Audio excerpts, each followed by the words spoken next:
Ya, mari selamat malam Bapak Ibu yang dikasihi Tuhan. Kita akan memulai Zoom kabel malam hari ini dengan kita berdoa terlebih dahulu. Allah Bapa kami yang di surga, kami mengucap syukur untuk cinta kasih karunia yang tidak pernah boleh kami alami sampai saat ini. Dan pada saat ini kami ingin belajar sesuatu. Dan kiranya Tuhan sendiri akan boleh memakai hamamu dengan segala keterbatasan yang ada untuk boleh membagikan sesuatu yang bernilai pada malam hari ini. Dan kiranya Roh Kudus-Mu sendiri yang bekerja, membuat kami mengerti, dan kami belajar untuk akhirnya melakukan di dalam kehidupan kami. Terima kasih Tuhan, kami menyerahkan waktu ini ke dalam tangan-Mu. Di dalam nama Tuhan Yesus kami berdoa dan mengucap syukur. Amin. Ya Bapak Ibu yang dikasihi Tuhan, hari ini kita akan sama-sama melihat dan membahas satu buku yang menurut saya sangat bagus sekali ketika saya membacanya. Dan buku ini memberkati saya secara pribadi. Ya,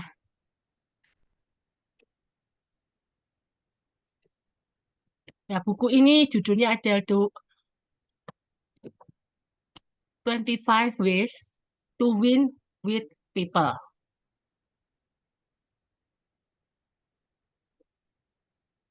Ya, yaitu 25 cara untuk membuat orang lain menyukai Anda dan merasa diri mereka ada di dalam kondisi prima.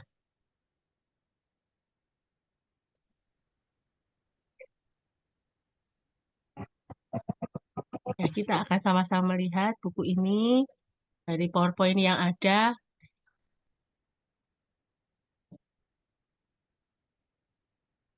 Ya, hari ini kita akan membahas buku ini, buku yang saya bawa ini. Nah, ini buku ini sangat memberkati saya gitu ya. Dan saya rindu hari ini melalui pemaparan yang ada, kita bisa belajar bersama-sama. Nah, buku ini dikarang oleh dua orang gitu ya. Sebenarnya ini adalah yang satu adalah Les Perret. Les Perret PhD ini adalah pendiri dari Center for Relationship Development di kampus Seattle Pacific University. Dia seorang pembicara dan penulis beberapa buku, pembicara seminar membina hubungan dengan orang lain, dan mengadakan acara siaran radio nasional Love Talk. Dan dia juga pernah tampil di beberapa acara televisi. Lah, Les Perret ini juga biasanya bersama-sama dengan istrinya yaitu Leslie Perret, biasanya mengupas, misalnya menulis buku-buku tentang pernikahan, tentang relasi, dan sebagainya. Penulis kedua adalah John Maxwell ya, John C. Maxwell yaitu ahli kepemimpinan dari Amerika Serikat, yaitu penulis buku bestseller versi New York Times, mendirikan berbagai organisasi kepemimpinan yang bertujuan untuk membantu orang-orang mencapai potensi kepemimpinan dan pribadi mereka. Ya, mendedikasikan diri untuk melatih para pemimpin di seluruh dunia. Nah, menurut John Maxwell ya, melalui buku ini, Jones ini akan mengajarkan bagaimana bekerja bersama dengan orang lain, sedangkan kalau Leslie itu membantu orang-orang memahami psikologi di balik tindakan itu. Jadi, di dalam buku ini prinsip-prinsip yang dipakai oleh John Maxwell itu dia melihat dari sisi kepemimpinannya, tetapi untuk yang Les Perret, dia melihat dari sisi psikologinya. Dikatakan oleh John bahwa dalam hidup ini tidak ada yang lebih menyenangkan selain melihat orang lain dapat mengembangkan diri dan mengerahkan segenap kemampuan mereka. Nah, kemudian Les Barrett memberikan satu bab khusus yaitu merasa lebih baik karena mengenal Anda, yaitu ada 25 kunci. Yang ini membantu kita menjadi orang yang menarik. Sehingga membuat semua orang yang kita temui itu tertarik kepada kita. Nah, kalau kita melakukan 25 kunci ini, tentunya kita tidak hanya membuat orang lain tertarik kepada kita, tetapi kita juga bisa mengalami perubahan. Saya sendiri ketika membaca buku ini mulai terinspirasi untuk melakukan apa yang dikatakan di buku ini. Nah, memang suatu karakter yang bisa dimiliki oleh semua orang yang menginginkannya. Kita akan mulai dari prinsip pertama ya, awali dengan diri kita sendiri. Les Perret mengatakan bahwa jika kita ingin membuat orang lain menyukai kita, kita harus menyukai diri kita sendiri. Ada dua alasannya. Mengapa? Kita tidak akan bisa bahagia jika kita sendiri sakit, yaitu perlunya kesehatan emosional. Saya yakin percaya kalau setiap kita bisa menerima kondisi kita. Misalnya ya, dengan kondisi apa yang ada pada diri kita dan kita mulai melihat bahwa kita memiliki kekurangan, memiliki kelebihan. Nah, ketika kita belum mencoba melihat, menerima diri kita bisa berbahagia dengan diri kita. Tentunya kita juga akan bisa menularkan kebahagiaan itu kepada orang lain. Kalau misalnya kita sendiri tidak merasa bahagia dengan diri kita, gitu ya, kita merasa sedih dengan kekurangan yang kita miliki, kita tidak mau menerima kondisi yang ada, tentunya itu akan menular dan itu kita tidak akan melihat orang lain itu menjadi satu pribadi yang menarik bagi kita, ya. Itu yang ada di dalam buku ini, ya. Yang kedua, alasan kedua, kita tidak akan bisa memberikan apa yang tidak kita miliki. Kalau misalnya kita hidup di dalam kondisi yang minder, tentu kita akan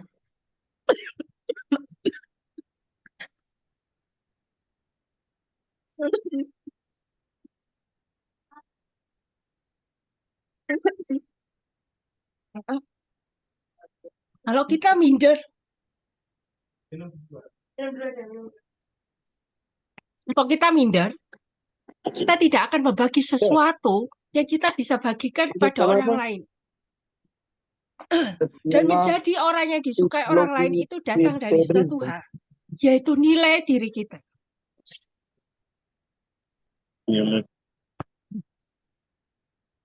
Ya, perlunya kita itu mengenali nilai kita. Ya. Sampai kapanpun kita tidak akan pernah kehilangan nilai sebagai manusia. Kita tetap manusia yang diciptakan menurut gambar dan rupa Allah. Itu perlu kita terima di dalam diri kita. Kita perlu mengenal bahwa kita ini adalah ciptaan Allah yang paling berharga, paling mulia. Di antara seluruh ciptaan, kita adalah yang paling berharga karena diciptakan menurut gambar dan rupa Allah. Itu perlu kita pegang gitu ya, di dalam kehidupan kita. Setelah itu kita belum menerima nilai diri kita itu. Menerima diri itu bagian yang menyatu dalam proses menerima orang lain. Ketika kita melihat diri kita sebagai gambar rupa Allah, kita bisa mengenali, kita menerima nilai diri kita itu sehingga kita bisa juga menerima orang lain dengan keberadaan yang sama sebagai gambar dan rupa Allah. Nah, selanjutnya kita perlu meningkatkan nilai kita. Kita ini dikasih Tuhan dan benar-benar tak ternilai. Tuhan sudah mau mati buat kita dalam kondisi kita yang berdosa. Dalam kondisi kita yang boleh dikatakan mendukakan hati Tuhan, tetapi Tuhan tetap mengasihi kita. Menerima kita apa adanya. Untuk itu kita harus memaksimalkan diri. Mengubah atau memperbaiki yang bisa diubah. Di dalam bagian ini John Maxwell mengatakan semua orang itu bernilai. Dan mereka semua memiliki sesuatu yang bernilai untuk ditawarkan kepada orang lain. Nah tentunya ketika seseorang belum bisa melihat hal itu, perlu ada seorang mentor yang bisa memberikan nilai tambah bagi kita dan menuntun kita melalui banyak pelajaran di dalam hidup ini. Maaf. Prinsip yang kedua yaitu terapkan prinsip 30 detik. Nah, prinsip 30 detik itu katakan sesuatu yang memotivasi orang itu dalam 30 detik pertama sebuah diskusi. Tentunya semua orang dimanapun membutuhkan kata-kata yang manis serta pujian yang membesarkan hati untuk membakar harapan dan impian mereka. Perlunya mengucapkan kata-kata itu tidak membutuhkan banyak usaha, namun orang yang menerimanya benar bisa menjadi ceria. Pengaruh terpentingnya adalah membuat orang lain itu merasa terhubung atau dekat dengan kita.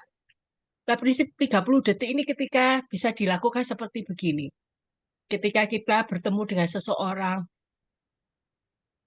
misalnya orang itu ingin melakukan presentasi gitu di dalam suatu pertemuan, kita bisa memberikan semangat buat dia. Kamu bisa pasti melakukan apa yang kamu presentasikan. Saya yakin kamu bisa. gitu ya. Jadi itu membuat orang yang akan presentasi walaupun mungkin mengalami ketegangan ya, tapi dia sempat merasa termotivasi dengan ada perkataan yang diberikan kepada kita. Tentunya perkataan itu adalah perkataan yang tulus ya kita ungkapkan di dalam diri orang itu. Prinsip 30 detik itu menurut John Maxwell adalah memberi orang lain perlakuan kelas A rangkap 3. Kita tahu bahwa semua orang itu merasa lebih baik saat diberi perhatian, penguatan, dan penghargaan. Saat bertemu, berikan perhatian tak terbagi. 30 detik. Kuatkan, tunjukkan kita menghargai mereka. Anggap saja ya kita ketemu dengan A. Kita coba tanyakan, gimana kabarmu? Wah, tentunya hari ini kamu bahagia ya. Jadi ini saya yakin kamu punya satu hal yang bisa dibagikan, yang bisa jadi berkat buat banyak orang. Saya yakin percaya setiap orang yang bertemu akan merasa ini apa ya, merasa terbangkitkan, semangat gitu. Dari apa? Dari prinsip 30 detik itu.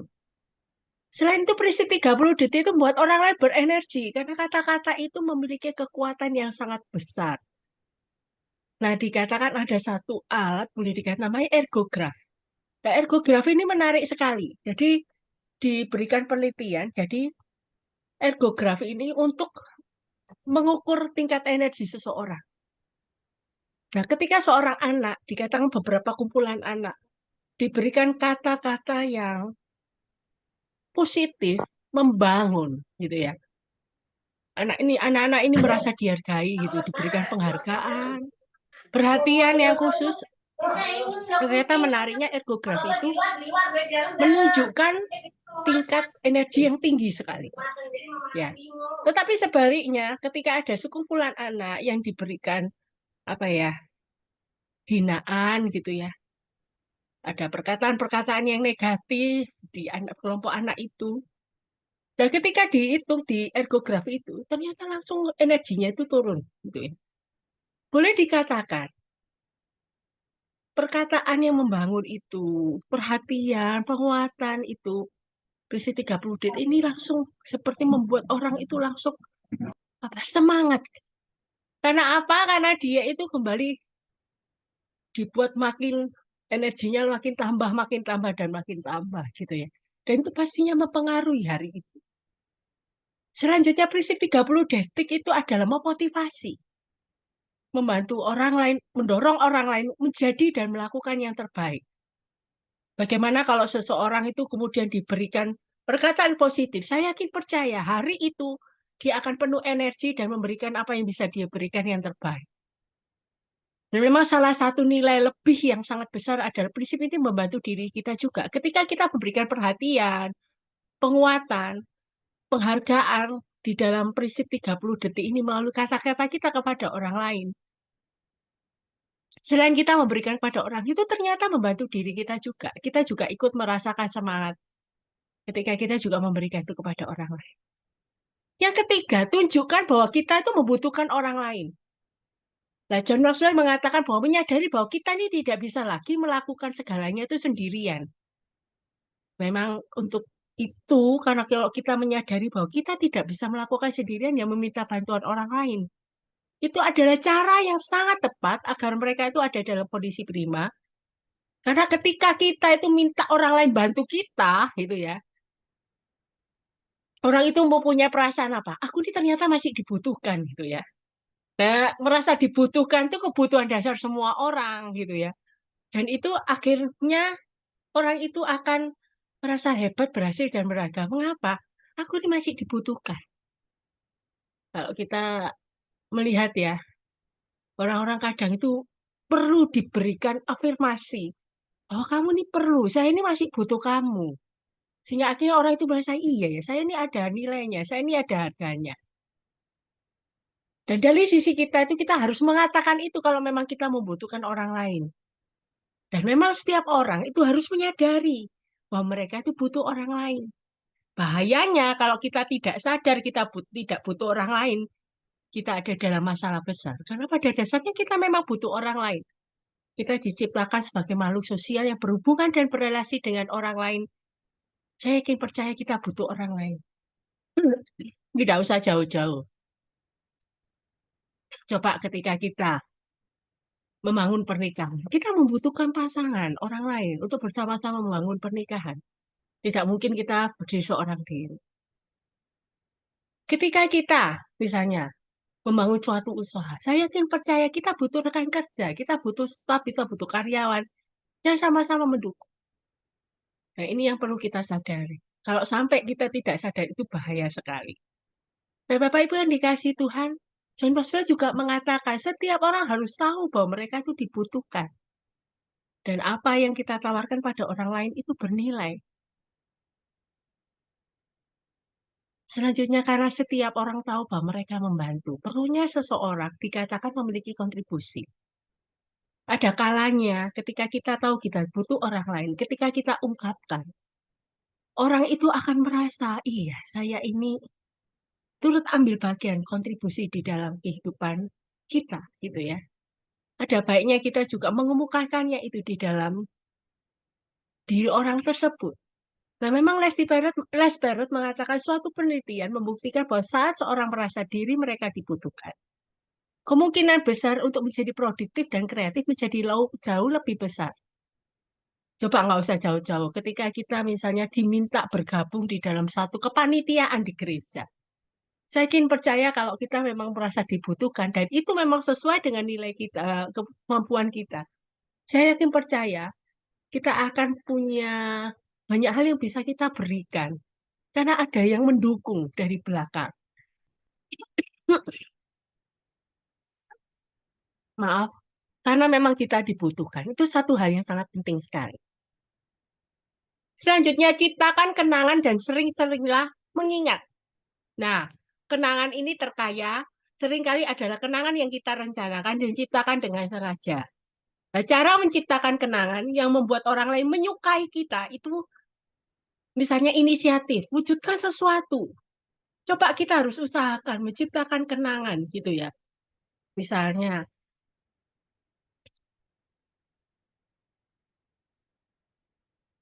libatkan mungkin orang-orang terdekat kita untuk melakukan sesuatu bersama.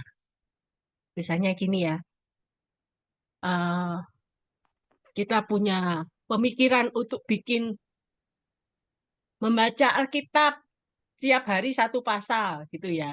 Wujudkan sesuatu itu membuat orang akhirnya belajar. Iya ya, kita perlu usahakan itu supaya itu jadi kenang-kenangan sehingga ketika anak kita sudah besar gitu ya, itu membuat apa kenangan tersendiri ketika mereka pernah tahu bahwa dulu orang tua saya pernah mengajarkannya untuk membaca Alkitab gitu ya. Cara menciptakan kenangan lagi adalah waktu, luangkan waktu untuk mewujudkan sesuatu menjadi waktu berkualitas.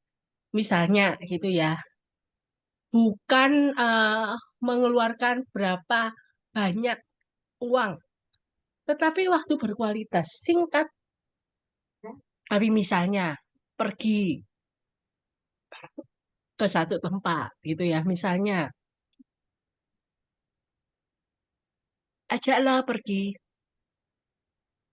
beli bakso, misalnya gitu. Atau ajak jalan-jalan keliling-keliling gitu. Itu menciptakan satu kenangan yang menarik melalui waktu berkualitas bersama-sama. Cara menciptakan kenangan lain yaitu membuat rencana. Rencanakan agar terjadi sesuatu. Seperti tadi ya, punya rencana 1 tahun bisa baca Alkitab Perjanjian Lama. Nah, akhirnya bisa sesuatu bisa terjadi gitu ya, bisa sharing, ngerti maksudnya apa yang di dalam Alkitab gitu. Kreativitas, menemukan cara untuk mewujudkan sesuatu. Biasanya kreativitasnya dibikin gini seperti tadi ya, ceritanya membaca Alkitab Perjanjian Lama. Kreativitas misalnya dibuat eh, tidak selalu baca, mungkin kreatifnya apa, kadang ada Alkitab suara gitu ya. Coba kreatif bisa kayak gitu dan sebagainya, bisa macam-macam. Itu akhirnya menimbulkan kenangan tersendiri di dalam diri seseorang. Pengalaman bersama, mewujudkan sesuatu bersama-sama. Kenangan bertambah kuat saat dialami bersama orang yang kita kasihi, yaitu keluarga kita. Dan itu menimbulkan kesan yang menarik dan membuat apa ya? Relasi akan menjadi lebih kuat karena ada pengalaman bersama itu. Bersama-sama mungkin cerita, iya ya saya gagal loh hari ini nggak bisa baca satu pasang. Nggak apa-apa, ayo sama-sama. Dan saya ini membantu, yang saya ini memberi dorongan. Cara menciptakan itu ya kenang-kenangan. Tunjukkan bahwa sesuatu memang terjadi. Berikan sesuatu yang bisa membuat seseorang mengingatnya. Misalnya foto atau cendera mata. Ini menarik sekali ya. Ketika kita menimbulkan kenangan itu berupa foto, itu jadi orang mengingat. Kalau kita nggak punya foto atau kenangan itu pasti jadi berbeda. Coba kita akan lihat, bukalah foto album kita, walaupun ada di HP atau apa, kita bisa melihat ada kadang kenangan-kenangan yang mengingatkan kita akan sesuatu. Ciptakan kenang-kenangan itu, segarkan ingatan itu, bicarakan apa yang terjadi. Nah, perlunya kita minta orang lain membagikan kenangan terindah mereka. Kadang di dalam beberapa periode waktu, minta tolong orang itu bisa cerita. Coba dari baca Alkitab ini, seperti tadi saya katakan. Apa yang membuat kamu terkesan? Ayo cerita, segarkan kenangan-kenangan itu ya. Jadi, ciptakan kenangan. Nah, kenangan bisa membuat seseorang bertahan di saat terburuk dan memotivasi di saat terbaik mereka. Jadi, sering-seringlah mengingatnya. Les mengatakan demikian. Jadi, kadang ketika kenangan itu ada, itu membuat orang tuh menyadari bahwa dia tidak sendiri. Tetapi ada orang yang bersama dengan dia. Dan itu memotivasi dia ketika dia mau melakukan sesuatu. Dia ingat akan kenang-kenangan yang kita buat itu bersama-sama dengan dia gitu ya. Jadi sering-seringlah mengingatnya. Yang kelima, pujilah seseorang di depan orang lain. Cara paling mendasar dan tepat sasaran untuk membuat orang lain menyukai kita adalah memuji mereka.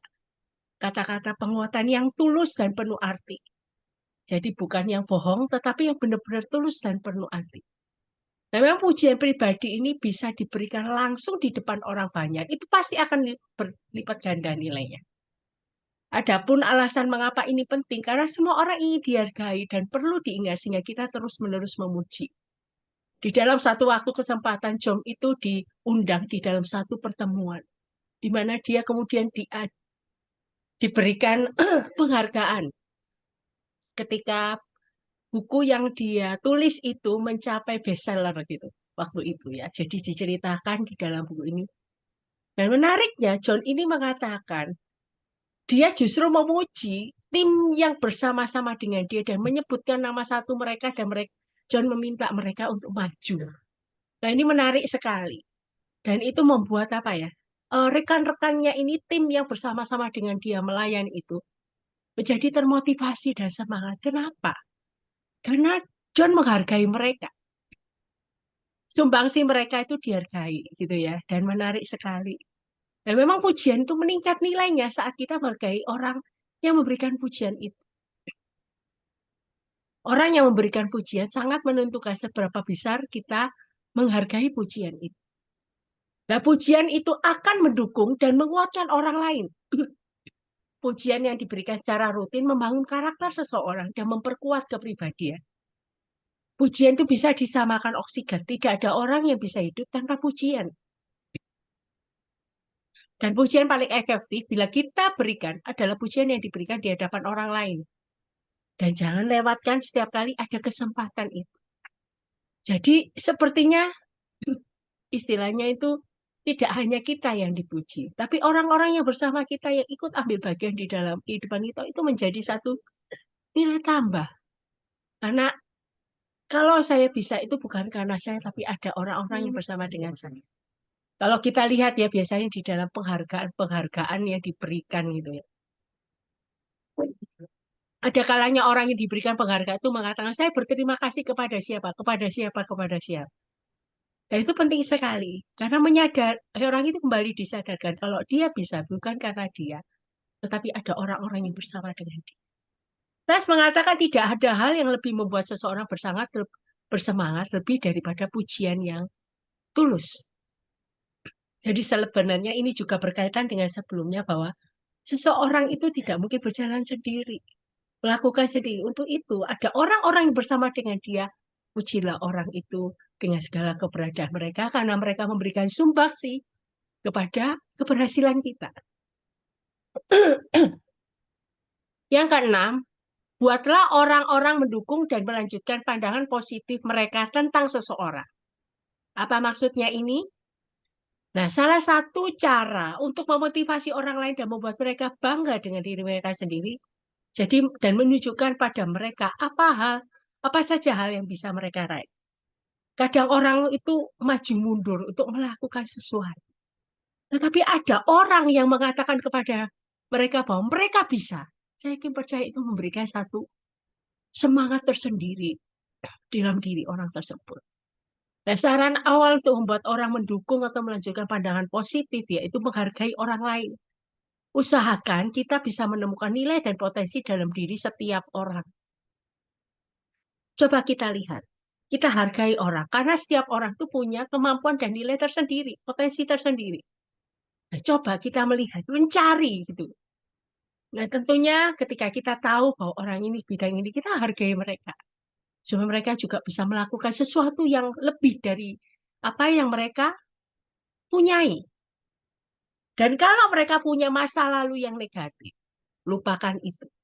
Lihatlah ada hal positif di dalam diri mereka. Nama yang baru memberi seseorang harapan yang baru akan masa depan. Seperti Tuhan mengubah kehidupan Abram menjadi Abraham. Yang memilih Yakub si penipu untuk akhirnya menjadi seorang yang akhirnya menjadi cikal bakal jadi 12 suku Israel. Menarik sekali. Kalau termasuk juga di dalam setiap kita. Memberi nama baru itu menunjukkan potensi seseorang. Beri julukan yang menyatakan potensi dan kekuatan terbesar mereka. Ada kalanya kalau kita punya masa lalu atau orang lain pun siapa yang punya masa lalu. Jangan lihat masa lalunya. Tuhan memakai orang-orang dengan masa lalu yang gelap, tetapi bisa dipakai dan diubah Tuhan secara luar biasa. Untuk menjadi alat yang dipakai Tuhan secara luar biasa. Kita ingat Saulus, penganiaya jemaat. Tetapi justru ketika Tuhan menangkan, Tuhan memanggil dia menjadi seseorang yang luar biasa di zamannya. Menulis kitab surat-surat Paulus yang begitu banyak. Dan itu berpengaruh sekali di dalam gereja mula-mula. Menarik sekali. Dari seseorang yang punya masa lalu gelap. Ada kalanya kita perlu memberikan nama baru kepada seseorang itu. Misalnya, hai kamu si penyemangat gitu ya. Hai kamu orang yang diberkati. Banyak hal kita bisa berikan kepada seseorang untuk membuat pandangan positif terhadap orang itu. Lales mengatakan saat seseorang telah mulai memperoleh pengakuan, maka mereka akan lebih memiliki kinerja yang mencapai puncaknya. Yang ketujuh, ucapkan kata-kata yang tepat di saat yang tepat. Kebanyakan orang tahu bahwa kata-kata itu punya kekuatan luar biasa. Ketika kata-kata yang tepat diucapkan, itu sama dengan dorongan semangat yang menenangkan. Namun selain kata tepat, juga waktu yang tepat itu juga penting. Kadangkala kita harus menahan lidah kita kalau waktu itu bukan waktu yang tepat untuk kita mengatakan hal yang positif. Cara kita mendorong orang lain menggunakan kata yang tepat di saat yang tepat adalah perhatikan waktu dan tempatnya. Perhatikan konteksnya, Amsal 25 ayat 11. Ucapkan dari hati kita, hal yang menentukan apa, kapan, juga cara kita berkata. Kenali kekuatan kata-kata tepat yang ditujukan pada saat yang tepat. Pengaruhnya akan positif dan bertahan lama. Cari kesempatan untuk menyemangati orang lain bisa mengubah hidup mereka.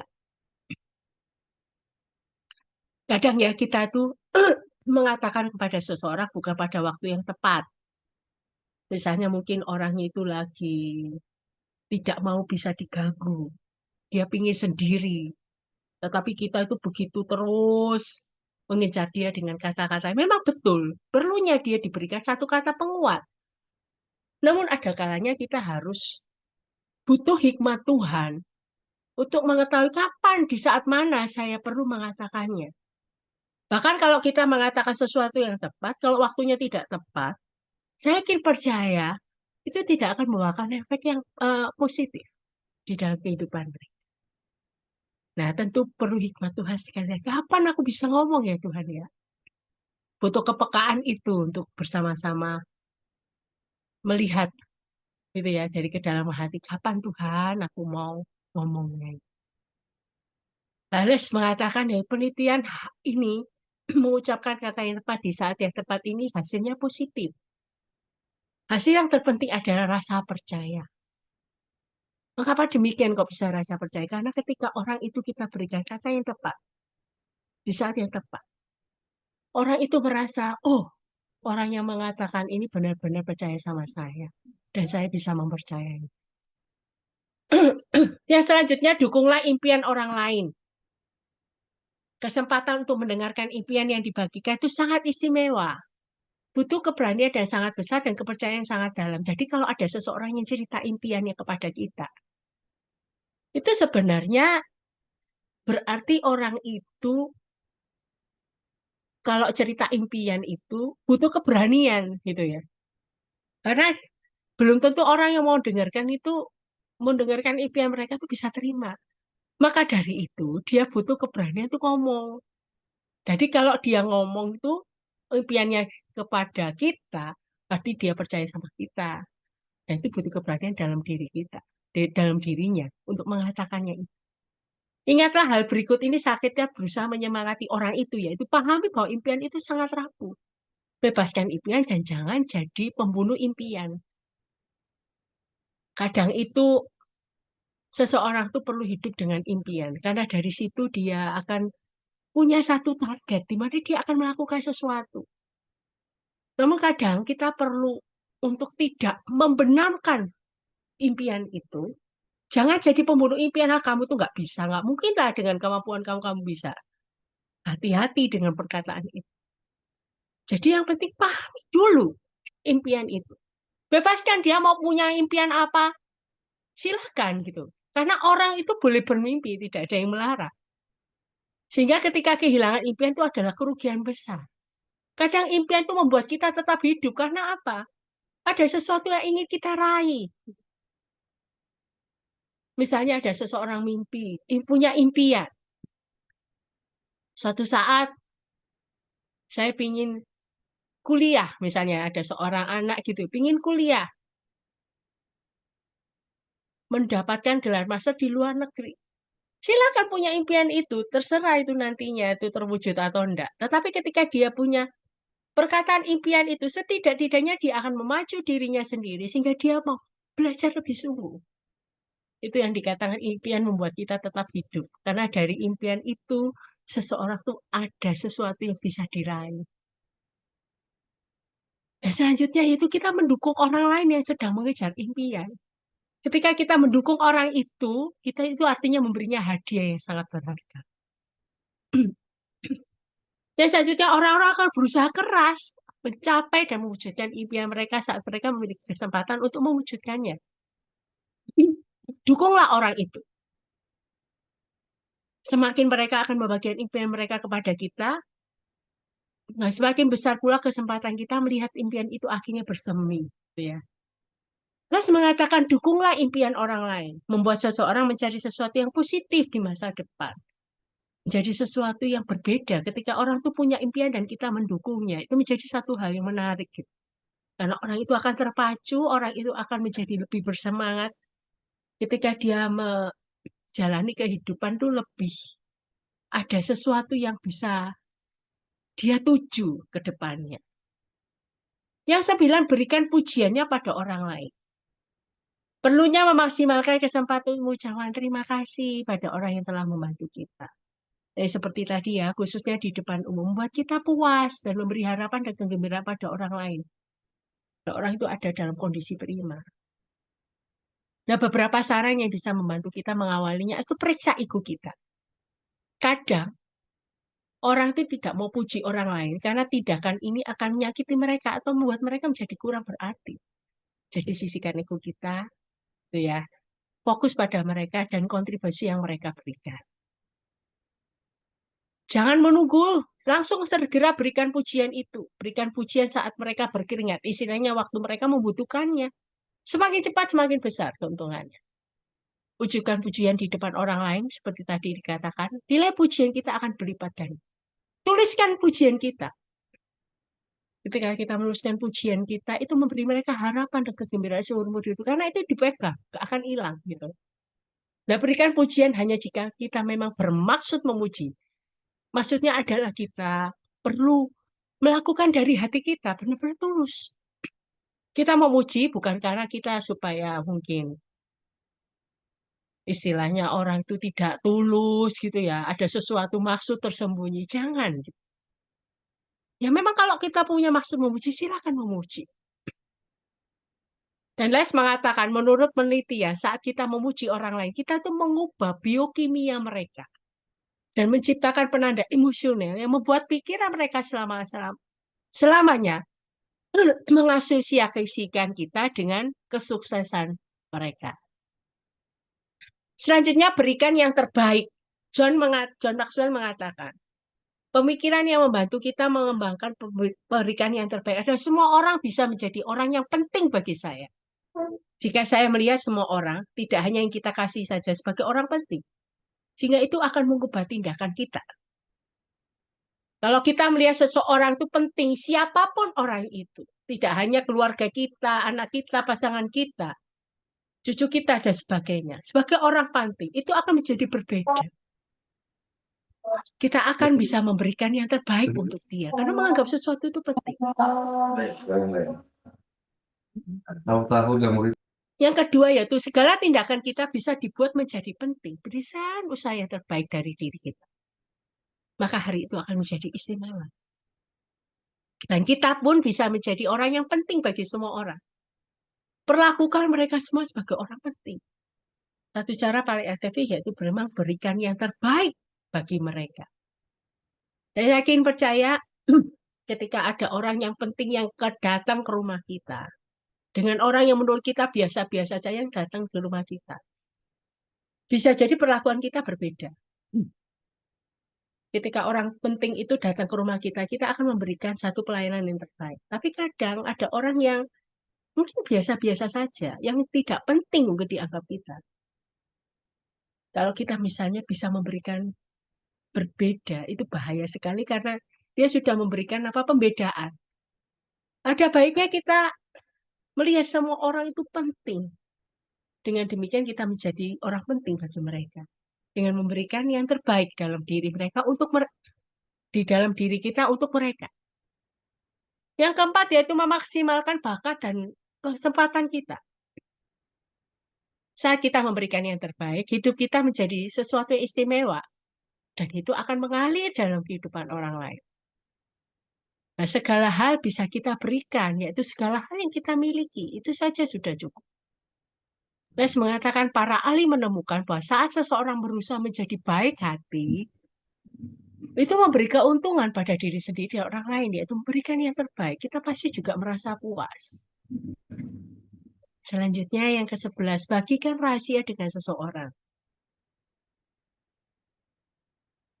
Saat kita mengizinkan orang lain mengetahui apa yang bergejolak dalam hati kita, maka hubungan kita dengan seorang tersebut akan menjadi penuh arti.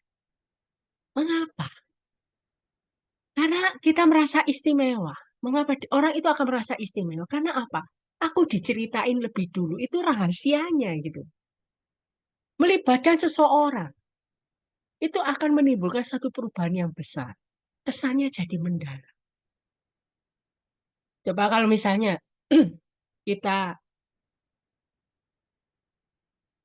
dicurhatin seseorang yang boleh dikatakan yang mungkin seperti hamba Tuhan di gereja kita gitu ya. Diceritain sesuatu rahasia. Saya yakin percaya ketika pulang kita jadi berbeda. Karena apa? Oh ternyata dia percaya sama saya. Saya jadi berbeda. Saya apa ya? Saya dianggap istimewa. Sehingga dia mau percaya saya ngomong, mau rahasia, menceritakan rahasianya kepada saya. Membuatnya merasa istimewa. Dan ketika kita mencoba membagikan rahasia kepada seseorang, ingatlah ketiga hal ini. Membagikan rahasia artinya membagikan informasi yang bernilai. Dan tentunya harus membuat orang tersebut peduli, tertarik, atau memenuhi kebutuhan mereka. Yang kedua, membagikan rahasia dengan orang membuat orang itu merasa istimewa. Harus membuat orang lain itu terpeduli lagi ya, peduli, tertarik lagi. Berbagi rahasia melibatkan orang lain dalam perjalanan kita. Kita akan membuat orang tersebut terlibat, menunjukkan bahwa kita peduli dan ingin membantu mereka. Les mengatakan penelitian saat seseorang tahu, gitu ya, apa yang menjadi rahasia kita, gitu ya, itu akan menunjukkan banyak sikap positif. Orang itu akan semangat dalam bekerja, pernikahan akan lebih bahagia, aktif bersosialisasi, berpeluang, akhirnya kita punya hubungan yang lebih dekat dengan orang itu. Galilah yang ke-12, galilah nilai lebih baik, lebih dari niat baik seseorang. Mari kita awali dengan sikap jujur. Tidak semua orang itu tulus. Di masa yang akan datang tetap ada orang yang mungkin ingin memanfaatkan saya. Namun karena saya mempercayai yang terbaik dalam diri orang lain, banyak orang bersumbangsi dalam hidup saya. Maksudnya itu adalah apa? Kadang kita itu melihat, atau kita sendiri ya, kita tuh mungkin berulang kali mungkin melakukan satu kegagalan. Yang tapi kita tahu bahwa sebenarnya niat kita tuh baik. Kita ingin menjadi seseorang yang berhasil.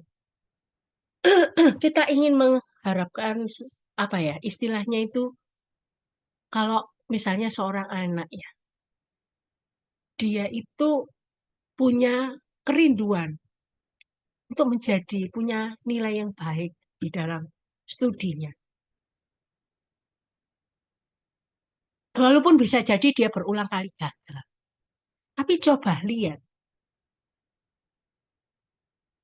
nilai di balik itu semua, gitu ya. Prosesnya dia, gitu ya. Bagaimana dia itu ingin belajar untuk lebih maju. Ada sesuatu yang ingin diraih. Kadang-kala ada orang-orang yang juga melakukan hal yang sama dalam hidup kita.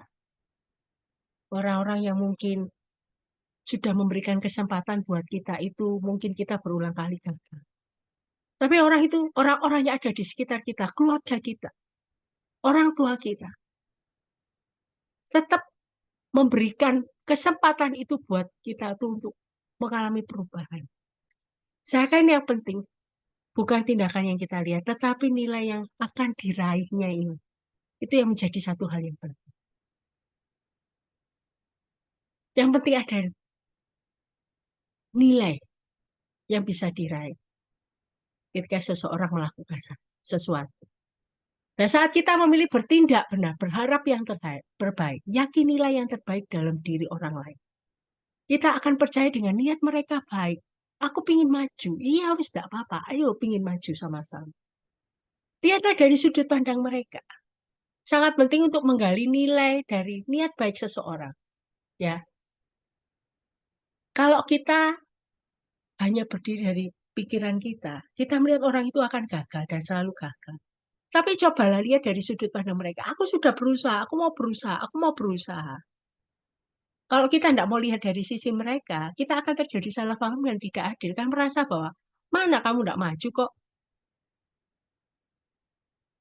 Gitu ya. Jadi itu yang harus kita lihat. Ada satu keniatan di dalam dirinya.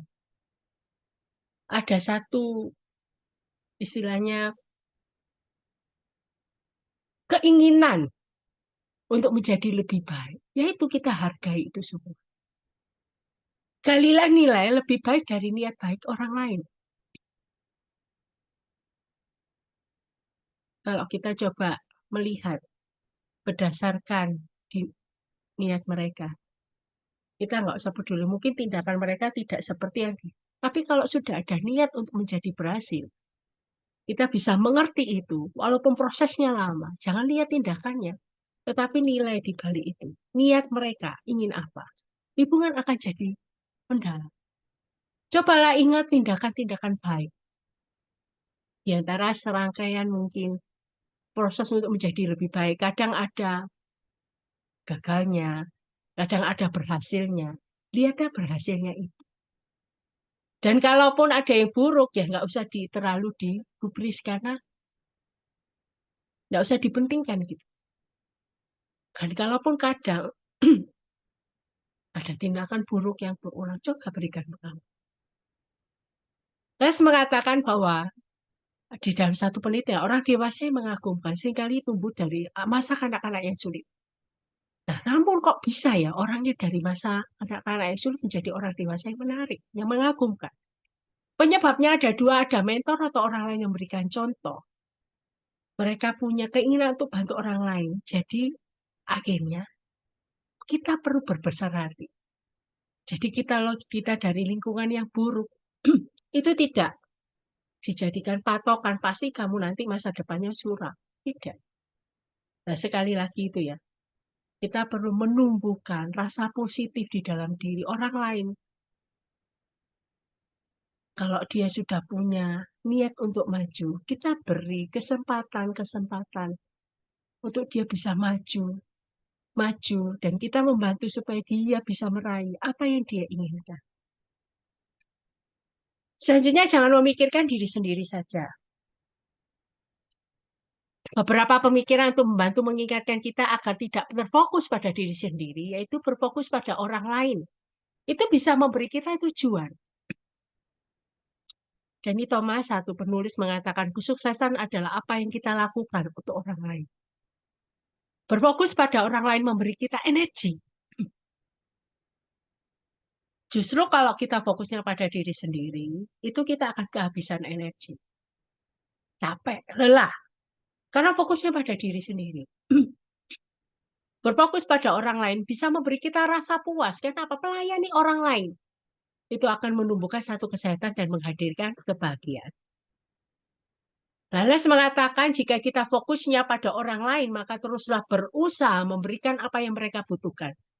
Dan kita pun bisa tidak lagi memikirkan diri kita sendiri. Ini adalah cara yang mengagumkan untuk membuat orang lain menyukai kita. Ada satu penelitian namanya ultrasound, yaitu bebas dari rasa iri dan persaingan. Dibutuhkan rasa senang yang tulus saat melihat keberhasilan orang lain. Nah, setiap penelitian menunjukkan bahwa itulah cara terpenting untuk membuat hubungan yang mendalam dan penuh arti dengan orang lain. Selanjutnya, prinsip yang ke-14, lakukan hal-hal yang tidak bisa orang lain lakukan sendiri. Nah, melakukan hal-hal yang tidak bisa orang lain lakukan sendiri untuk diri mereka sendiri benar-benar suatu sikap. John Swasbel yakin bahwa apapun yang telah diberikan kepadanya harus dibagikan pada orang lain. Dan karena ia punya pola pikir yang penuh kelimpahan, ia tidak khawatir akan kekurangan. Maksudnya ini bagaimana? Kita coba lihat ya, 4 cara untuk melakukannya supaya tahu apa maksudnya ini. Kenalkan mereka pada orang-orang yang tidak bisa mereka ajak kenalan sendiri. Jadilah orang yang menjembatani hubungan dengan orang lain. Kita hanya perlu membina koneksi. Kenalkan rekan kerja dengan rekan kerja lainnya. Jadi ada kalanya begini. Mas menemukan seorang rekan ya, yang dia itu punya potensi yang mungkin bagi orang lain tidak ada yang kenal dia gitu. Tapi dia punya potensi itu. Kadang itu untuk semacam John Maxwell kan punya rekan-rekan yang punya apa ya, mungkin banyak dikenal, tokoh-tokoh terkenal. Ada kalanya Maxwell ini menjembatani dari rekan yang mungkin tidak terlalu dikenal itu, dikenalkan dengan orang yang lebih terkenal gitu, ya. Sehingga akhirnya ketika jembatan itu muncul, akhirnya rekan kerja ini ikut, akhirnya apa ya, bisa bekerja sama dengan orang-orang yang itu ya. Tentunya masih tahu bahwa kalau dia tidak kenalkan, bisa jadi orang itu nggak akan maju sekarang karena apa? Karena tidak kenal dengan orang yang terkenal itu, ngerti ya maksud saya ya. Jadi ada kalanya kita menjadi jembatan seseorang untuk supaya dia menjadi lebih dikenal banyak orang dengan kekuatan yang dia miliki. Makanya dia memperkenalkan kepada orang yang memang lebih dikenal banyak orang gitu ya. Jadi dia memberikan koneksi. Ajaklah mereka ke tempat yang tidak bisa mereka kunjungi. Kita bisa memberi seorang pengalaman yang tidak bisa mereka raih. Misalnya juga, juga pada anak-anak, misalnya ke tempat-tempat rekreasi, yang mungkin anak-anak kita bisa tidak menuju ke sana. Karena memang mereka tidak tahu, tetapi kita tahu ada tempat yang mungkin memberikan satu kesan yang positif, pengaruhnya akan positif. Tawarkan kesempatan yang tidak bisa mereka raih. Bantu orang lain menang dengan cara memberi kesempatan. Kesempatan meningkatkan kemampuan kita. Jadi maksudnya begini. Ada kalanya kita belum memperkenalkan. Mungkin teman kita yang punya kekuatan, yang kita tidak punya kekuatan di situ. Misalnya, ketika kita diberikan kepercayaan untuk membuat pembinaan, gitu ya. Kita tahu bahwa kita itu di dalam satu sesi itu dibicarakan tentang keuangan misalnya gitu. Dan kita tahu bahwa kita tidak kompeten di bidang itu. Nah, ada kalanya kita berikan kesempatan teman kita yang lebih kompeten untuk memberikan pembinaan di bidang keuangan. Ya, tawarkan kesempatan itu. Sehingga akhirnya teman kita juga akhirnya dikenal sebagai orang yang punya kompeten di bidang keuangan. Jadi tidak melulu kita semua yang harus meraihnya, kita semua yang punya kesempatan lah. Kalau kita memang tidak punya apa istilahnya, tidak punya kemampuan di bidang itu, ada kalanya kita berikan kesempatan orang lain untuk mengisi di bidang yang memang dia bisa. Selanjutnya, bagikan ide yang tidak mereka pikirkan. Saat kita memberikan ide atau kontribusi pada kesusahan orang lain, seperti mereka mendapat hadiah. Selanjutnya, kalau Anas mengatakan saat kita melakukan hal yang tidak bisa orang lain lakukan sendiri, kita menumbuhkan hubungan dengan orang itu dan pasti hubungan itu menjadi penuh arti. Dikatakan ada teori ketetapan hati yaitu menunjukkan bahwa mendukung tujuan orang lain memperkokoh hubungan. Karena pada akhirnya kita membantu mereka menyesuaikan tujuan mereka dengan diri mereka sendiri. Selanjutnya 15, mendengarkan dengan hatimu. Cara untuk mengubah diri kita menjadi seorang yang mendengarkan dengan hati yaitu fokus pada orangnya, bukan pada pikirannya. Jangan tutupi telinga kita. Kadang banyak hambatannya saat kita berusaha bicara dengan orang lain. Banyak hal ya. Kalau kita sekarang ada debit telepon, kemudian ada orang ngomong keras dan sebagainya. Singkatnya semuanya itu. Sehingga kita bisa terbuka dengan komunikasi dengan orang itu. Dengarkan dengan agresif atau aktif. Perlunya menerapkan semua ide yang bagus. Simaklah dengan tujuan memahami, menghasilkan keadaan menang-menang dalam suatu. Kalas mengatakan, saat kita benar-benar memahami dengan tulus, orang yang berbicara dengan kita pun akan merasakannya. Kalau kita ini benar-benar tulus sama dia. Yang 16, temukan kunci untuk membuka hati mereka. Prinsip yang bisa kita perhatikan, terima kenyataan bahwa setiap orang itu berbeda. Ya, kita perlu bersyukur. Tuhan ciptakan perbedaan itu. Nah, temukan kunci menuju hati orang lain dengan mengajukan pertanyaan misalnya gini. Apa yang kamu impikan? Apa sih yang membuat kamu sedih atau gembira? Apa nilai dirimu? Apa kekuatan dirimu? Apa temperamenmu? Tentunya ini bukan tujuannya harus dipaksakan ya. Terjadi secara alamiah aja. Ketika seseorang ditanya itu kita tahu. Oh, kalau dia tuh sedih kalau dia begini. Kalau misalnya dia gembira kalau begini. Dengan ini kita bisa tahu. Kita lebih hati-hati. Oh, kita perlu menyadari itu. Oh, berarti saya tidak boleh mengatakan sesuatu ini supaya tidak membuat dia sedih dan sebagainya. Temukan hal yang sama yang kita sukai. Dan kalau kita itu bisa saling berhubungan satu sama lain untuk hal yang suka. Misalnya ya, kalau kita tahu bahwa seseorang itu suka apa ya, hiking gitu sama-sama. Nah itu, kita bisa menemukan hal itu membuat kita bisa berhubungan satu sama lain. Karena istilahnya sudah orang mengatakan itu satu channel gitu ya. Satu circle itu dikatakan. Terus ya bisa kita perhatikan yaitu apa? Sadari bahwa orang berubah seiring berjalannya waktu. Bisa jadi kesuksesan, kegagalan, tragedi, kemenangan, tujuan yang diraih, impian yang ditetapkan bisa pengaruhi nilai dan keinginan orang. Itu artinya kita harus tetap bercakap dengan orang lain. Temukan indikator perubahan, perlu integritas karena dipercaya. Jadi ada kalanya orang itu bisa berubah, nggak ada situasi kondusi, yaitu sehingga akhirnya dia lebih berhati-hati lah. Tentunya sekali lagi kita perlu melihat diri dia ini, walaupun mungkin mengalami perubahan, tapi tetaplah melihat dia sebagai seorang pribadi, pribadi yang bisa didekati, gitu ya, pribadi yang bisa diperhatikan, gitu ya. Temukan kunci untuk membuka hati mereka. Perlunya mempraktekkan punya perhatian tulus untuk orang lain. Itu perkataan Les Perot. Dan Rasul mengatakan, ingat keluarga dari orang yang ditemui harus menjadi jati diri kita. Mas Yoni punya kebiasaan. Dia kalau ketemu orang, dia tahu keluarganya ini ngalami kondisi ini, ngalami kondisi ini, ngalami kondisi ini.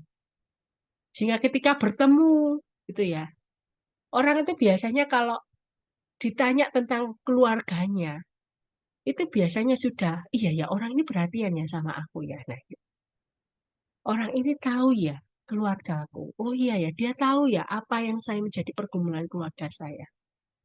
Nah, ketika orang bisa dikenal melalui pergumulan keluarganya, kita bisa juga kenal apa yang dialami oleh orang itu.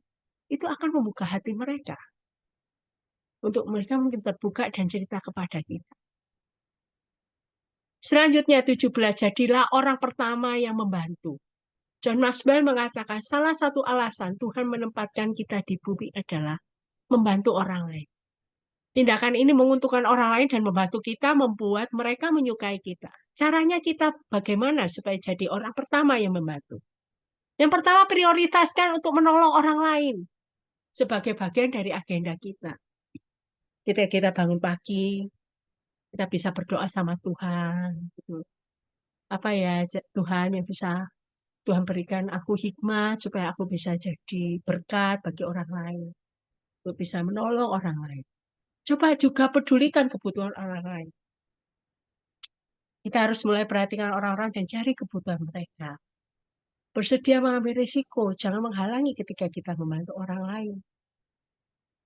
Jangan hanya sekedar menawarkan bantuan, namun akhirnya justru tidak memberikan bantuan apapun. Jadi tetap membantu.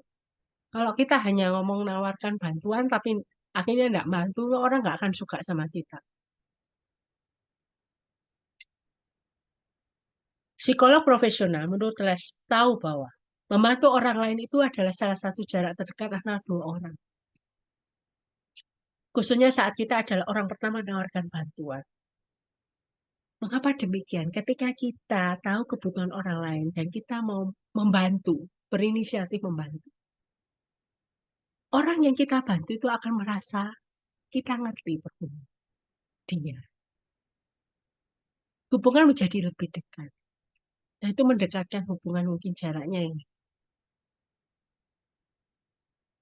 ketika orang itu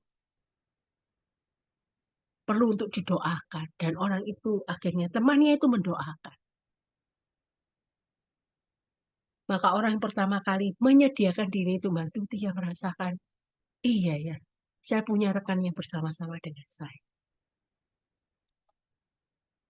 Selanjutnya, 18, memberikan nilai tambah pada orang lain. Dalam hidup ini tidak ada hal yang lebih penting daripada orang lain. Hal ini artinya melakukan segala hal yang bisa saya lakukan untuk memberi nilai tambah pada orang lain. Sehingga adalah keinginan untuk mencapai menang-menang.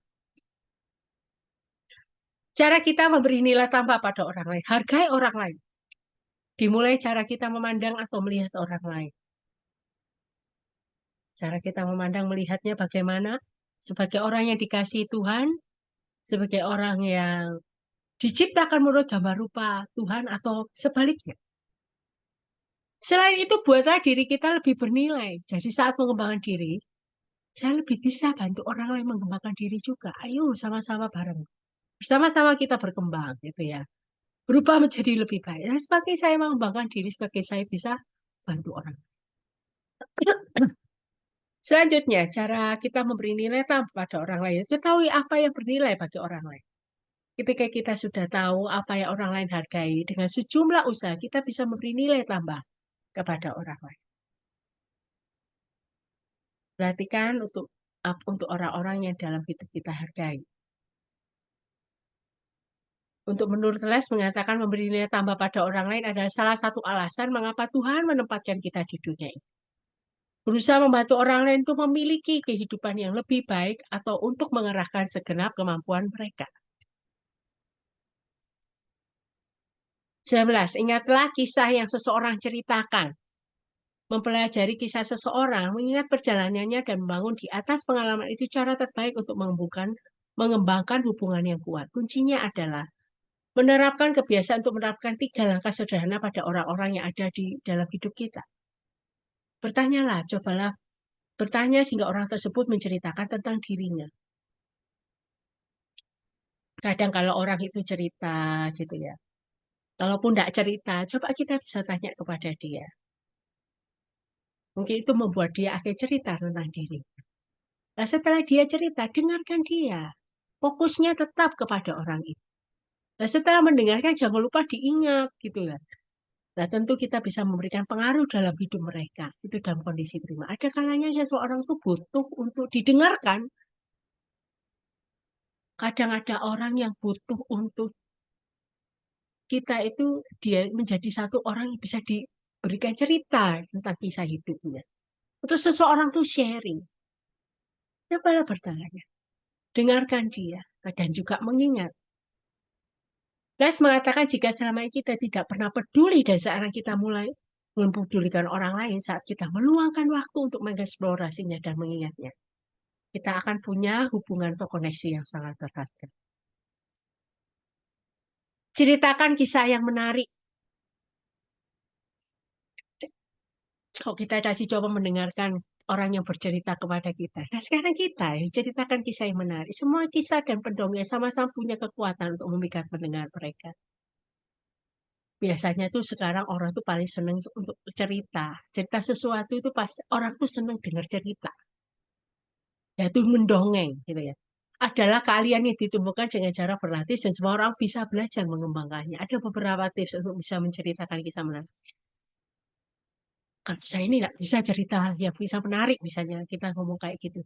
Cobalah dengan bagikan pengalaman kita. Kisah terbaik itu adalah kisah yang kita alami. Karena itu apa adanya, apa yang kita alami. Nah, semua orang tentu memiliki pengalaman yang bisa membuat orang lain tertarik. Misalnya kita cerita, oh tadi hari ini loh, aku ketemu dengan seseorang. Misalnya. Seseorang itu ternyata dia adalah orang penting di salah satu perusahaan. Itu tentu orang sudah ngerti. Oh ya, siapa ya orang itu ya? Loh, kenapa kamu bisa ketemu sama orang itu? Nah, itu bagikan pengalaman kita aja. Ceritakan dengan tujuan untuk membina hubungan. Fokus pada pendengarnya, dan kalian cerita kita pun akan menceritakan kisah akan segera meningkat. Caranya gitu. Ceritakan yang kita alami. Nah, kalau kita bisa membangun hubungan dengan orang lain, kita bisa ngomong. Apa yang kita alami itu supaya untuk membina hubungan satu dengan yang lain. Curahkan hati kita dalam kisah itu. Jadi jangan takut untuk menunjukkan pada orang lain bahwa kita peduli akan apa yang kita ceritakan. Ada kalanya kita penuh semangat ceritanya gitu. Ada kalanya kita sedih, benar-benar sedih. Nah, itu ya caranya kita bercerita. Ya. Asumsikan bahwa orang lain ingin mendengarnya. Sikaplah berani. Untuk orang lain itu tidak terlalu perhatikan, tidak apa-apa. Yang penting kita cerita dulu. Supaya kita bisa menceritakan kisah kita itu membuat orang itu punya hubungan yang dekat dengan kita. Hubungannya akhirnya lebih dekat. Ya. Jadi sikap berani energi gitu. Jadi menarik. Gitu. Nah, itu membuat orang lain akhirnya, mau membina hubungan dengan kita lebih dekat. Kenapa? Iya. Soalnya saya tuh orang itu mau menceritakan apa adanya kepada saya gitu. Nah, Les mengatakan salah satu studi terkini menunjukkan bahwa mereka yang menggunakan dongeng sebagai cara untuk membina hubungan dengan orang lain menumbuhkan ketulusan dan rasa percaya diri yang lebih besar. Jadi tidak selalu dongeng ya, kisah kehidupan kita pun bisa kita ceritakan kepada orang lain untuk membina hubungan kita dengan orang itu. Yang ke-21, berikan tanpa mengharapkan imbalan apapun. Nah, ada dua karakteristik orang dengan jenis ini. Mereka memiliki pola pikir penuh kelimpahan, yakin bahwa ada sangat banyak hal untuk mencukupi kebutuhan semua orang. Jika mereka memberi, mereka tidak akan kehilangan sumber daya. Soalnya dia punya banyak, jadi dia mau bagi. Ya, jadi orang kalau punya kelimpahan berarti kan punya banyak, dia bagikan sedikit, walaupun dia bagikan itu tidak mempengaruhi apa yang dia punya, kan masih ada, gitu ya.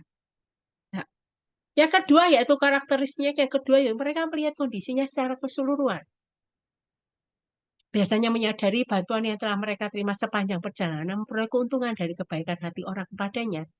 Lebih mudah untuk bersikap baik hati. Kadang orang itu memberikan tanpa imbalan karena yang kedua adalah begini. Karena sebelumnya dia mendapatkan berkat atau keuntungan dari orang-orang yang sudah berbaik hati pada diri dia. Nah, sekarang waktunya dia berbagi kepada orang lain. Karena dia sudah menerima dulu sebelumnya dari orang lain, sekarang dia membagi kepada orang.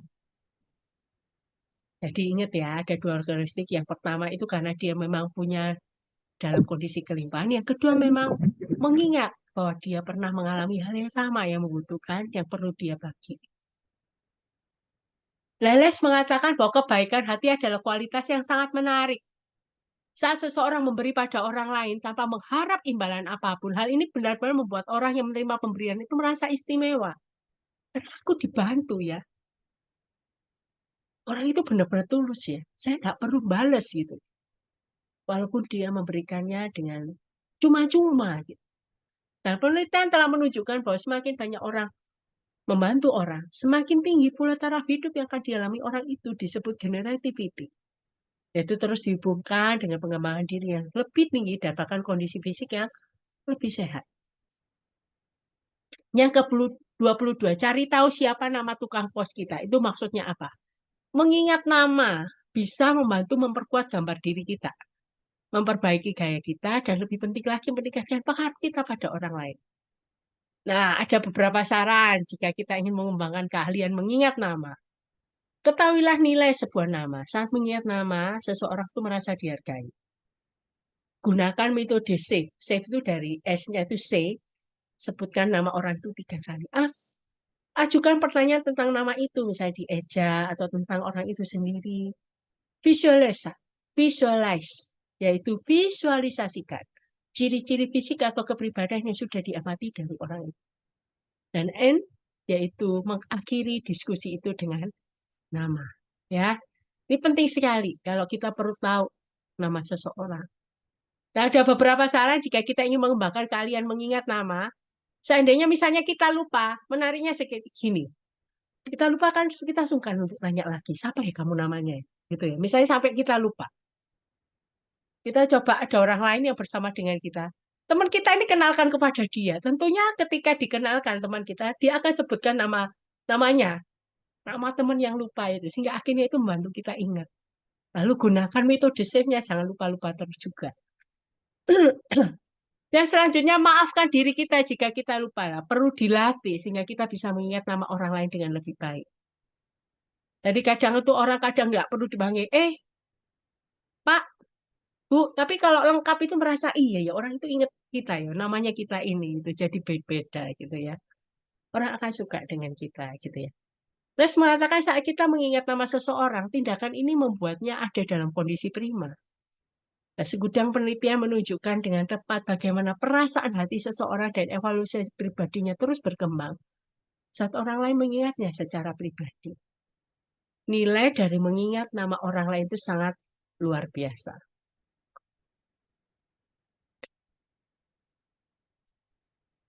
Selanjutnya, temukan kekuatan orang lain.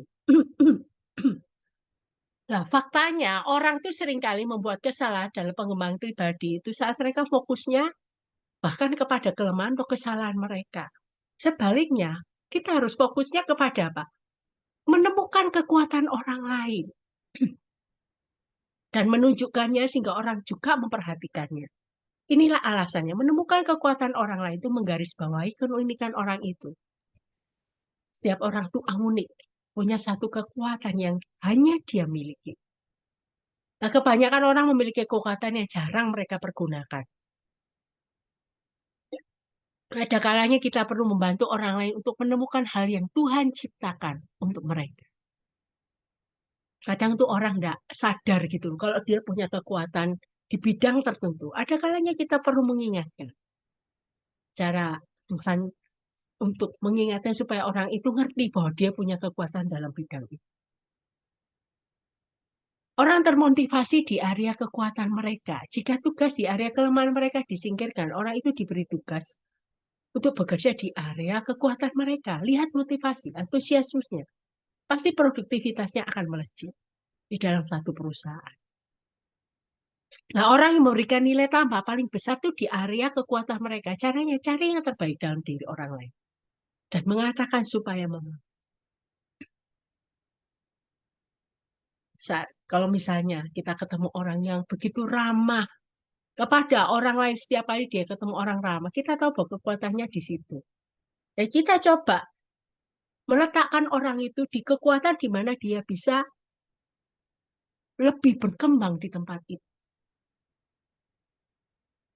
Dan itu membuat dia akhirnya menjadi lebih maju. Karena dia tahu bahwa dia kekuatannya di tempat itu. Gitu ya.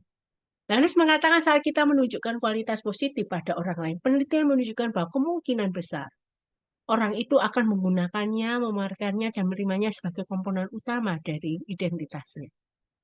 24. Tuliskan kalimat-kalimat yang menyemangati. Nah, selama bertahun-tahun, Maxwell itu yakin akan kekuatan dari kalimat tulisan yang menguatkan. Kata-kata tentunya yang manis diberikan dari hati selalu diterima dengan baik. Nah, adapun alasan mengapa kalimat tertulis bisa menyemangati. Kalimat tertulis itu yang menyemangati itu memberikan sentuhan pribadi. Sentuhan pribadi itu sangat berarti. Nah, kalimat dalam tulisan tangan itu menunjukkan ia berarti dan kita peduli. Nah, ada kalanya memang kondisi sekarang maju. Orang kadang itu jarang menulis tangan. Ada kalanya kita perlu menuliskan tangan gitu. Ada kata-kata penguat, kata-kata yang memberikan semangat, memberikan encourage kepada seseorang. Ada kalanya kita perlu melakukan itu. Supaya apa? Membuat seseorang itu berarti. Nah, sekarang kalau mungkin kemajuan zaman, kalau tinggal dari jauh, kita bisa memberikan kata-kata semangat itu melalui kata-kata di WA. Itu sekarang banyak quotes-quotes ya yang ada gitu ya. Atau kita yang buat sendiri. Kemudian kita kirim kepada seseorang. Membuat seseorang berarti. Ya, misalnya orang itu mengalami kondisi yang terpuruk gitu ya. Ada kalanya kita perlu memberikan semangat melalui kalimat-kalimat tulisan. Misalnya ayat kita. Kalau kita tidak bisa berkata-kata, berikan ayat kita memberikan kekuatan buat dia. Itu sangat bernilai sekali. Kalimat tertulis itu menunjukkan bahwa sang penulis itu sedang berinvestasi.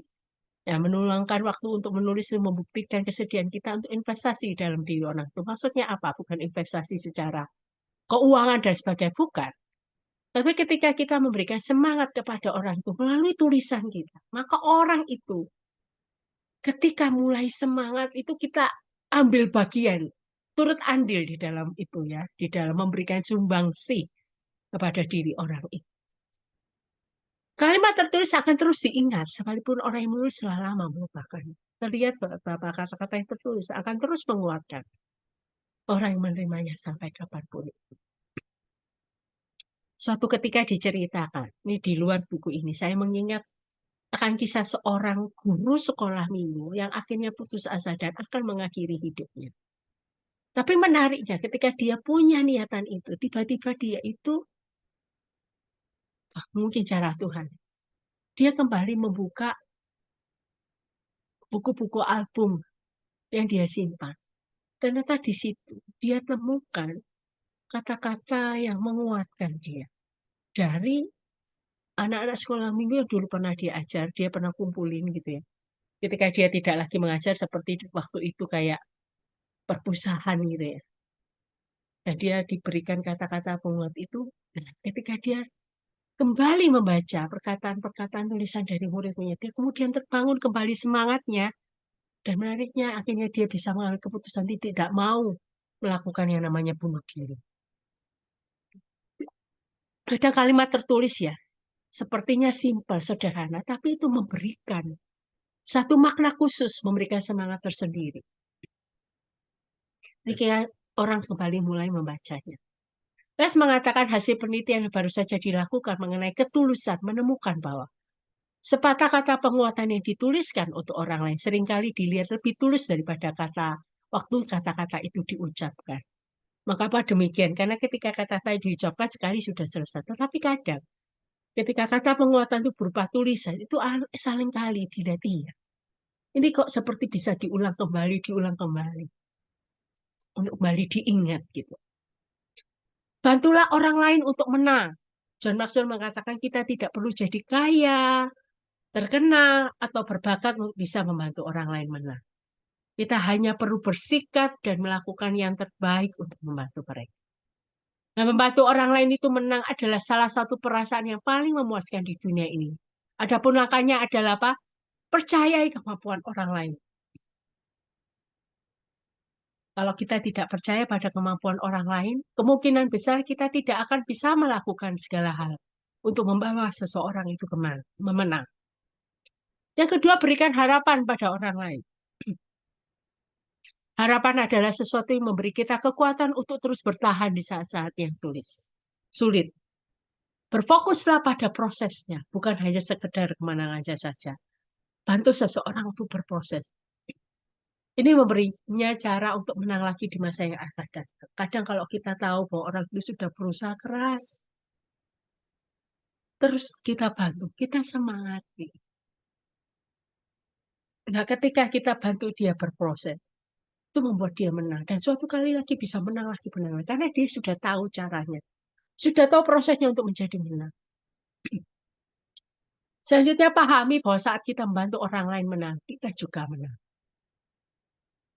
Saya mengatakan semua orang senang meraih kemenangan. Dan tidak ada yang bisa menang tanpa bantuan orang lain.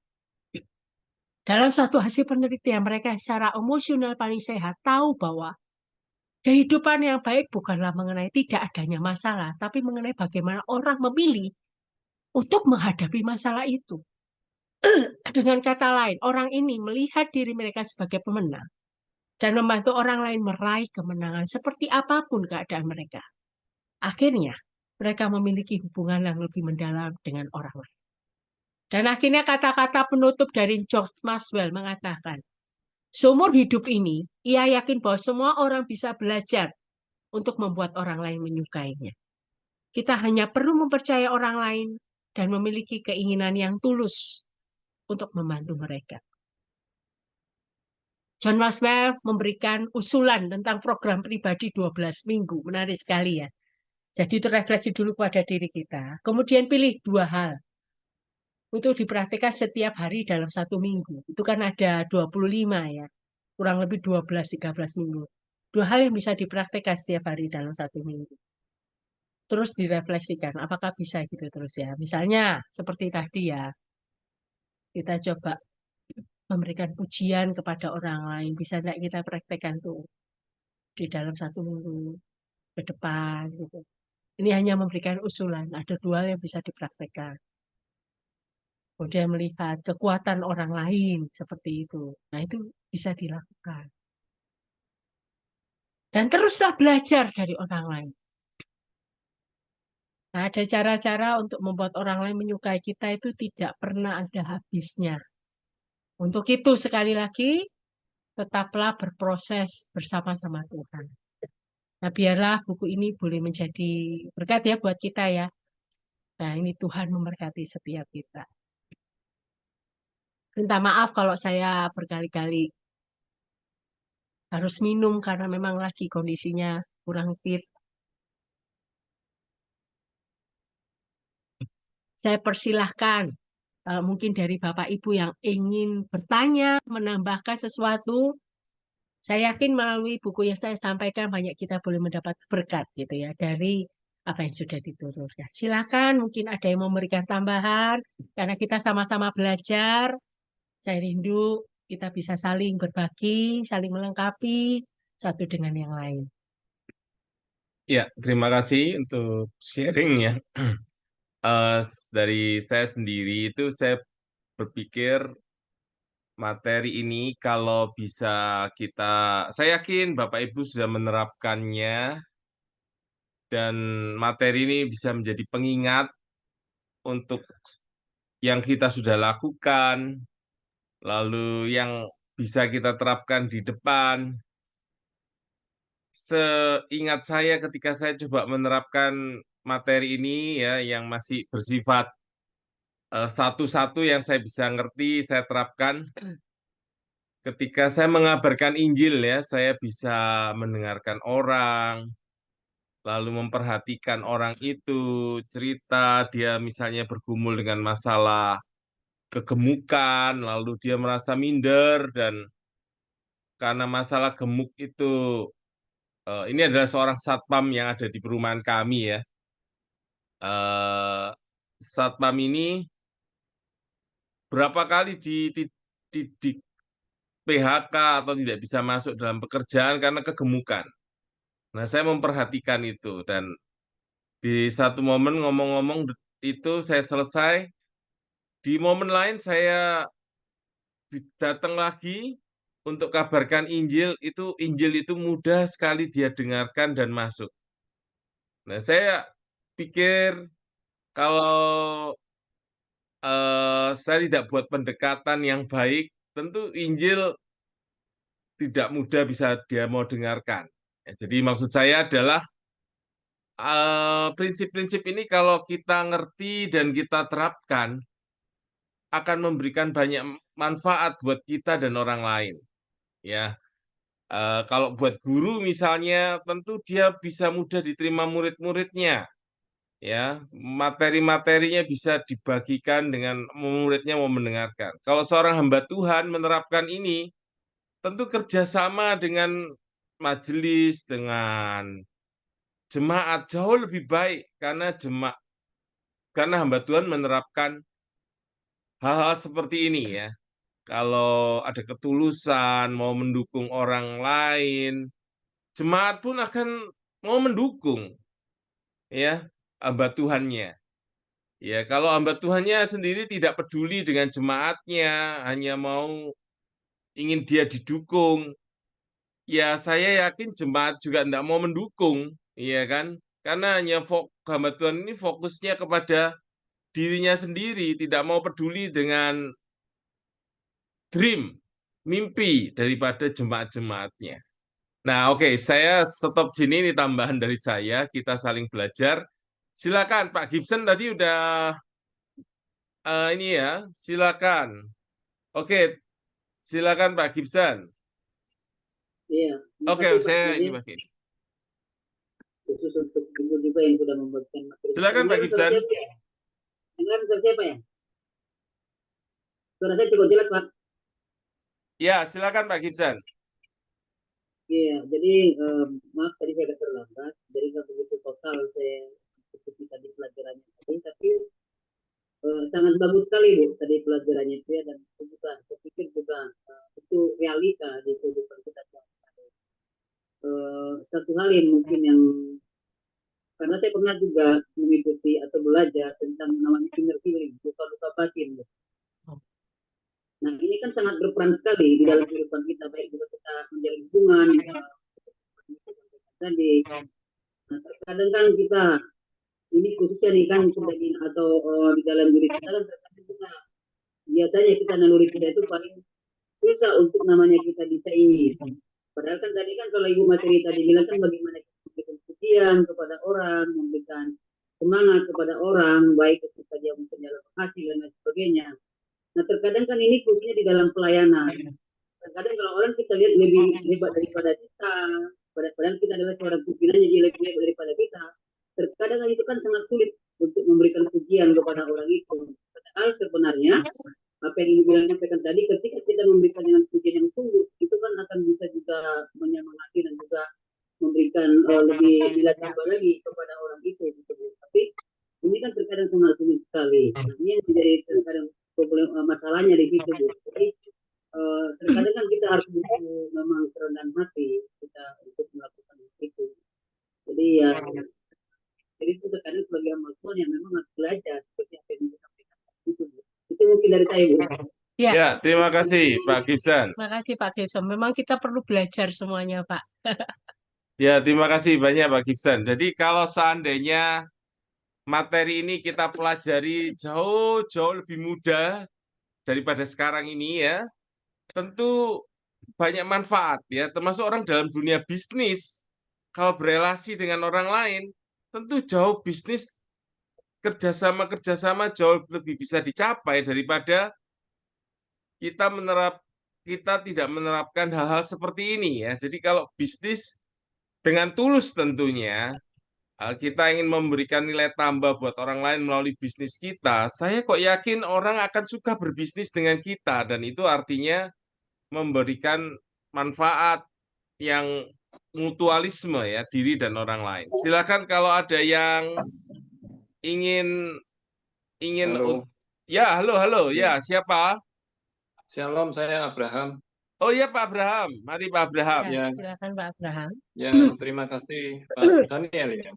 Ya silakan Pak Abraham. Pak Daniel Irot ya. Ya Pak terima Abraham, kasih. sama-sama. Ya, saya terima kasih karena ini sangat memberkati saya dengan apa yang dibagikan.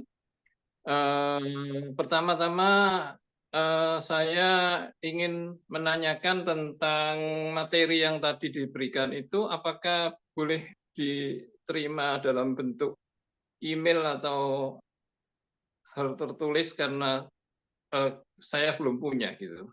Boleh.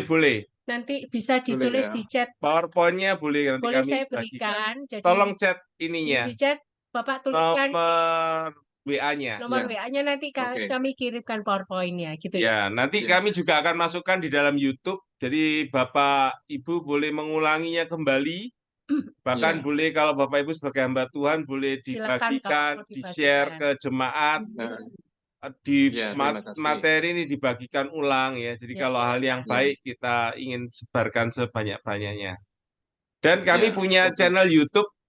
Bapak Ibu tulis saja Daniel Irot, itu ada kabel. Materi-materi kami 2 tahun itu banyak yang sudah dimasukkan di dalam YouTube. Jadi Bapak Ibu bisa mempelajari atau ingin ingin belajar lagi silakan. Ya, Ya, silakan boleh saya tulis. lanjutkan? Boleh Ya. silakan Pak Abraham. Ya, oke. Terima kasih Pak Daniel. Jadi saya sangat tertarik dengan materi ini karena ini sangat penting ya. Saya lihat isinya itu memang merupakan suatu kerendahan hati yang berbalikan dengan kesombongan. Jadi apa yang diperbuat orang sombong itu adalah kebalikan daripada apa yang diperbuat orang rendah hati yang akhirnya dicintai oleh orang-orang di sekitarnya. Jadi suatu nasihat untuk melakukan apa yang tadi diberikan sekian banyak itu menunjukkan suatu kerendahan hati. Nah, saya ingin usul bahwa suatu hal seperti ini sebenarnya akan sangat sulit diterapkan. Saya bilang sangat sulit, kenapa? Karena kita cenderung lupa. Yang kedua, kita itu cenderung tinggi hati. Kita itu cenderung untuk melakukan hal sebaliknya. Ya, contohnya, saya akan lebih senang cerita tentang kehebatan saya. Saya akan lebih senang cerita betapa saya itu mampu berbuat ini dan itu. Dan bukannya saya melihat kemampuan orang lain dan memuji dia. Itu hanya contoh saja.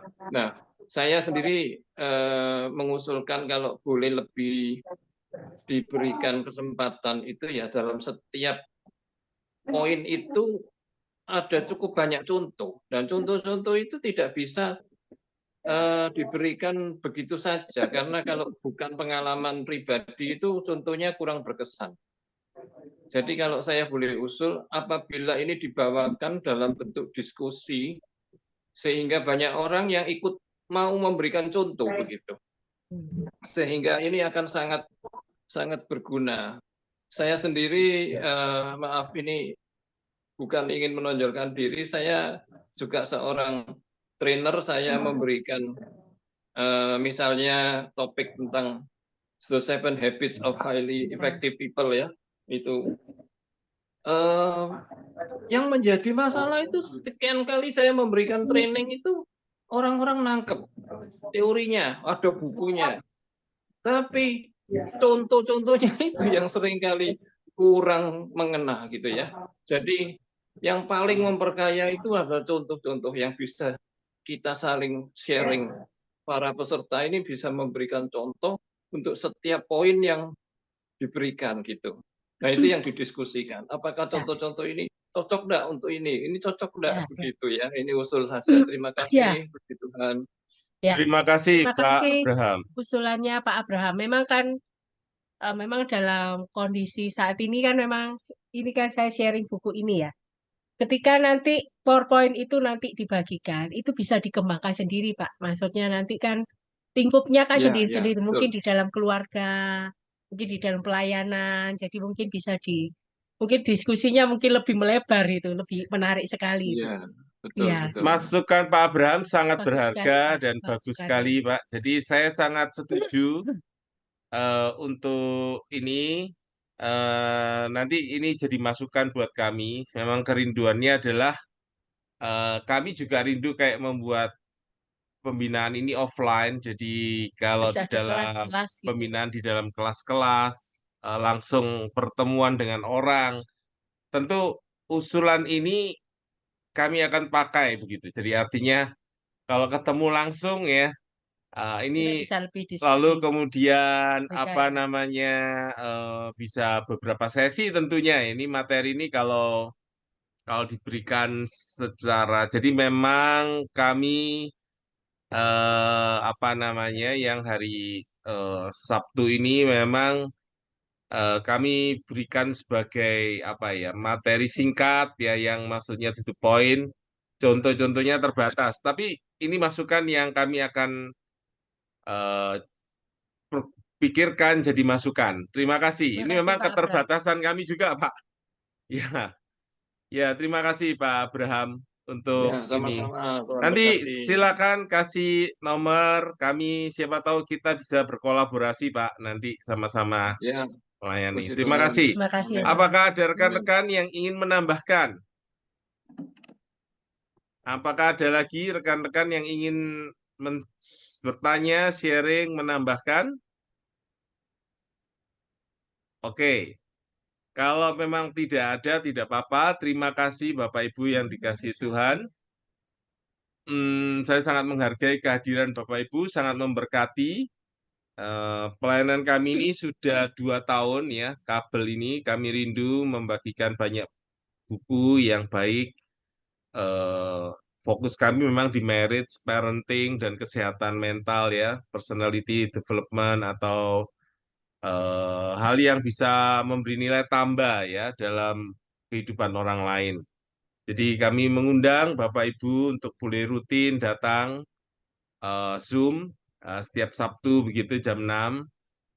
Eh, kita minggu depan kita akan belajar dari bukunya Les Perot ya. Les Perot ini dia penulis yang sama ini, tapi ini dari sisi healthy me, healthy us. Jadi apa itu yang membuat kita sehat, lalu dalam keluarga itu menjadi juga sehat. Nah, ada tiga hal yang dia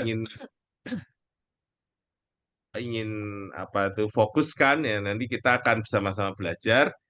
Oke, terima kasih Bapak Ibu. Bapak Ibu boleh mendukung pelayanan kami ini dengan doa, dengan apapun yang Bapak Ibu ingin dukung supaya pelayanan ini bersama-sama kita boleh melayani Tuhan. Terima kasih, kita akan tutup di dalam doa ya. Oke, terima kasih sama-sama ya buat Bapak Ibu yang sudah mengucapkan terima kasih di chat. Oke, Bapak dalam surga akan berterima kasih untuk kehadiran Bapak Ibu pada saat ini dan yang akan melihat di dalam YouTube. Berkatilah kami yang sudah sama-sama belajar, biarlah kami dapat menerapkan apa yang kami pelajari. Berkati Bapak Ibu kami semua ini dalam perekonomian kami, dalam pelayanan kami, keluarga kami, relasi-relasi kami. pergumulan-pergumulan kami yang terdalam, Tuhan menolong, memberikan kepada kami segala hal yang kami butuhkan, sehingga kami boleh hidup memuliakan Tuhan. Berkati kesehatan kami ya Tuhan, kami mengucap syukur untuk Tuhan sudah memberkati, menolong, materi ini boleh dibagikan dengan sangat baik. Segala puji buat Tuhan, dalam nama Tuhan Yesus kami sudah berdoa. Amin. Terima kasih, Coach.